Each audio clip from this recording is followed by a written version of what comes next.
I'm about to tell you something that might make you feel uncomfortable, but someone needs to say it.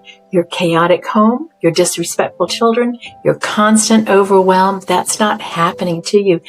That's happening because of choices you're making every single day. I'm Debbie Page. I've raised 3 children. I've helped countless families as a registered nurse and lactation consultant, and now I'm watching my 9 grandchildren as they are growing up. And I've seen this pattern over and over again, and it's time someone tells you the truth. Before we go any further, I need to ask you a direct question. Do you really want to change? Because if you're just looking for someone to tell you, oh, it's okay, it's not your fault, oh, you're doing the best you can just stop watching now, because I don't think you're going to want to hear what I'm having to say, because this truth might sting. We get what we tolerate. And if you're tolerating chaos in your home, that's what you'll continue to get. If you're tolerating disrespect from your children, that's what you'll continue to receive. And if you're tolerating overwhelm as your normal state, that's where you'll stay. The question isn't whether change is possible. I know change is possible, but the question is whether you actually want it badly enough to stop tolerating what you've been accepting. Your home is a mirror, and right now it's showing you exactly what you're doing versus what you think you're doing. Stop making excuses. Stop blaming your children. Stop telling yourself that chaos is just a part of motherhood. It's not. You want to know why your kids don't listen? Because you've taught them they don't have to. You want to know why your home feels out of control? Because you're not controlling it. And here's what I see when I look at most overwhelmed mothers today. You're playing victim to your own life. You're treating your children like they're in charge. You're making excuses instead of making changes.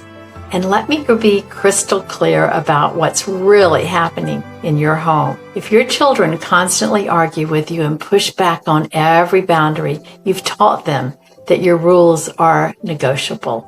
Every time you give in when they whine, every time you change your mind because it's easier than dealing with their reaction, you're training them to disrespect your authority. So stop now. Stop wondering why they don't listen, but start asking why you keep teaching them they don't have to. If your home is constantly chaotic and disorganized, you don't have a house problem. You have a leadership problem. You haven't created clear systems. You haven't established non-negotiable standards. You haven't done the hard work of actually leading your family.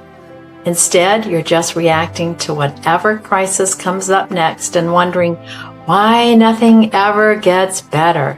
If you feel overwhelmed and exhausted all of the time, you're probably doing everything except what actually matters. You're saying yes to the things that don't serve your family because you haven't had the courage to define what your priorities actually are. So let me tell you about a conversation I had just recently with a young mother.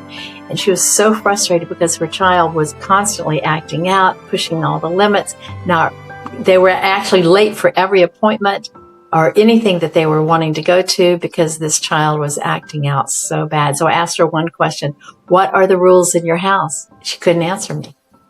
She had expectations, but no clear rules. This poor child didn't really know. Mom had wishes, no systems. She wanted results, but she never had actually created the structure to achieve those results. And that's when I told her what I'm telling you. Stop expecting your children to read your mind.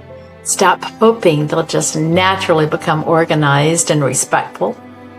And stop waiting for them to magically start caring about the same things you care about. You are the parent. You set the standards. You create the systems. You enforce the boundaries. And if you're not doing these things consistently, then the chaos in your home is absolutely your responsibility. And here's what I want you to do right now. Look around your home. What do you see? Do you see children who respect your authority? Or do you see children who have learned they can wear you down? Do you see organized spaces that reflect clear systems? Or do you see chaos that reflects a lack of leadership? Do you see a family culture that reflects your values? Or do you see randomness that reflects a lack of intentional direction?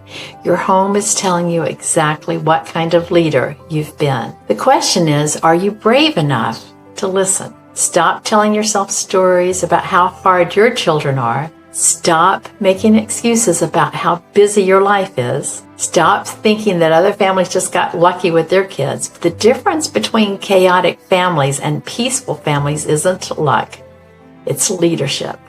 But you cannot fix what you will not acknowledge, and most mothers today would rather blame their circumstances than admit that they have the power to change. Your children are watching how you handle challenges. And right now, you're teaching them that when life gets difficult, you make excuses. You blame other people. Is that really the lesson you want them to learn? And if you're ready to stop playing victim to your family life and really start taking control of it, watch part 2, where I'll show you exactly how to transform your home from chaos to peace. But only if you're truly ready to stop tolerating what you've been accepting and start demanding better from yourself. Your home is a mirror. It's time to look honestly at what it's showing you. Subscribe, hit the notification bell below so you don't miss part 2, where we're going to get into the specific steps to take back control of your family life. And in the meantime, mamas, celebrate your mama moments.